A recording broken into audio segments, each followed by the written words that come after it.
ದರ್ಶನ್ ಅವರ ಫಾರ್ಮ್ ಹೌಸ್ಗೆ ಟಾಪಲ್ ಅನ್ನ ಹೊದಿಕೆ ಹಾಕಲಾಗಿದೆ. ಕಾರಣ ಒಳಗಿನ ದೃಶ್ಯ ಸೆರೆ ಆಗಬಾರ್ದು ಅನ್ನುವಂಥ ನಿಟ್ಟಿನಲ್ಲಿ ಯಾವ ದೃಶ್ಯವೂ ಸೆರೆಯಾಗದಂತೆ ದರ್ಶನ್ ಹೀಗೆ ಎಚ್ಚರಿಕೆಯನ್ನು ವಹಿಸ್ತಾ ಇದ್ದಾರೆ. ಫಾರ್ಮ್ ಹೌಸ್ನ ಗೇಟ್ಗೆ ಸಿಬ್ಬಂದಿ ಕೂಡ ಬೀಗ ಹಾಕಿದ್ದಾರೆ.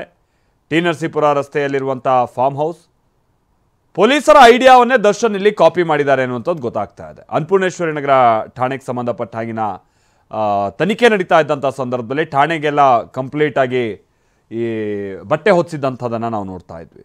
ಇದೀಗ ಅದೇ ಮಾದರಿಯಲ್ಲಿ ಟಾಪಲನ್ನು ಹೊದಿಸಲಾಗಿದೆ. ಫಾರ್ಮ್ ಹೌಸ್ನಿಂದ ದರ್ಶನ್ ಕೂಡ ಹೊರಬರ್ತಾ ಇಲ್ಲ. ನೆಚ್ಚಿನ ಫಾರ್ಮ್ ಹೌಸ್ನಲ್ಲೇ ದರ್ಶನ್ ರಿಲ್ಯಾಕ್ಸ್ ಮೋಡ್ನಲ್ಲಿದ್ದಾರೆ. ಜನವರಿ 5ರವರೆಗೂ ಫಾರ್ಮ್ ಹೌಸ್ನಲ್ಲೇ ಉಳಿತಾರೆ ದರ್ಶನ್ ಅನ್ನೋದು ಗೊತ್ತಾಗ್ತಾ ಇದೆ. ಮೈಸೂರಿನಲ್ಲಿ ಚಿಕಿತ್ಸೆ ಪಡೆಯುವ ಬಗ್ಗೆ ಇನ್ನೂ ಕೂಡ ನಿರ್ಧರಿಸಿಲ್ಲ ಅನ್ನುವಂಥದ್ದು ಗೊತ್ತಾಗ್ತಾ ಇದೆ. ಮೊನ್ನೆ ದರ್ಶನ್ ಅವರಿಗೆ ಮೈಸೂರಿಗೆ ಹೋಗೋದಕ್ಕೆ ಅವಕಾಶ ಕೂಡ ಸಿಕ್ಕಿದೆ. ಸೊ ಕೋರ್ಟ್ ಅನುಮತಿಯನ್ನು ಕೊಟ್ಟಿದೆ.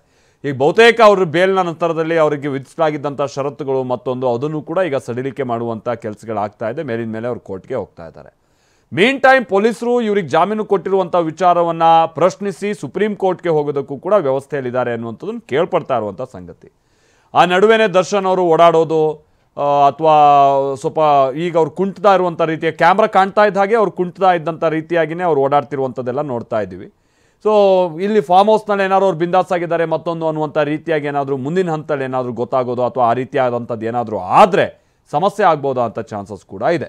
ಬಹುಶಃ ಈ ಕಾರಣಕ್ಕಾಗಿ ಅವರು ಸ್ವಲ್ಪ ಹೊರಗಿನ ಮಂದಿಗೆ ಕಾಣಿಸ್ಕೊಳ್ಳದೆ ಇರುವಂಥ ರೀತಿಯಾಗಿದ್ದಾರೆ ಅಂತ ಕಾಣಿಸುತ್ತೆ. ಫಾರ್ಮ್ ಹೌಸ್ನಲ್ಲಿದ್ದ CC ಕ್ಯಾಮರಾವನ್ನು ಕೂಡ ದರ್ಶನ್ ತೆಗೆಸಿದ್ದಾರೆ ಅನ್ನುವಂಥದ್ದು ಗೊತ್ತಾಗ್ತಾ ಇದೆ. ಟಿ ನರಸೀಪುರ ರಸ್ತೆಯಲ್ಲಿರುವಂಥ ಫಾರ್ಮ್ ಹೌಸ್ ಏನಿದೆ ವಿನೀಶ್ ದರ್ಶನ್ ಫಾರಂ. ಸೊ ಈ ಹಿಂದೆ ಫಾರ್ಮ್ ಹೌಸ್ನ ಗೇಟ್ ಹಾಗೆ ಮರಗಳಲ್ಲೆಲ್ಲ CC ಕ್ಯಾಮ್ರಾಗಳಿತ್ತು. ಇದೀಗ ಫಾರ್ಮ್ ಹೌಸ್ನ ಗೇಟ್ ಬಳಿ ಯಾವುದೇ CC ಕ್ಯಾಮ್ರಾಗಳು ಇಲ್ಲ ಅನ್ನುವಂಥದ್ದು ಗೊತ್ತಾಗ್ತಾ ಇದೆ. ಅಗೇನ್ ಅವ್ರು ಒಳಗಡೆ ಓಡಾಡೋದು ಮತ್ತೊಂದು ಈ ಥರದ್ದೆಲ್ಲ ಇದೆ ಅನ್ನುವಂಥದ್ದು ಏನಾದ್ರು ಮುಂದಿನ ಹಂತದಲ್ಲಿ ಗೊತ್ತಾಗೋದು, ಅದಕ್ಕೆ ಯಾವ ಸಾಕ್ಷಿಗಳನ್ನು ಇಡಬಾರ್ದು ಅನ್ನುವಂಥ ನಿಟ್ಟಿನಲ್ಲಿ ಈ ಪ್ರಯತ್ನ ಆಗ್ತಾ ಇದೆ ಅಂತ ಕಾಣಿಸುತ್ತೆ.